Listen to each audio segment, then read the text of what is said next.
My government will initiate a full public inquiry into the tragic fire at Grenfell Tower to ascertain the causes and ensure that the appropriate lessons are learnt. To support victims, my government will take forward measures to introduce an independent public advocate who will act for bereaved families after a public disaster and support them at public inquests.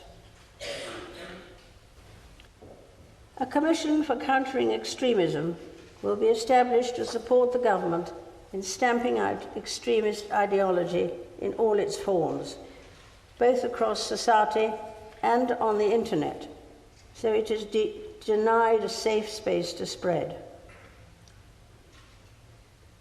In the light of the terrorist attacks in Manchester and London, my government's counter-terrorism strategy will be reviewed to ensure that the police and security services have all the powers they need, and that the length of custodial sentences for terrorism-related offences are sufficient to keep the population safe.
Fair to say, though, not everyone from Grenfell is supporting the march. We'll have more on that shortly, but first let's find out if the demonstration stretched an already busy police service. We can hear from our Home Affairs correspondent, Nick Peake. Nick.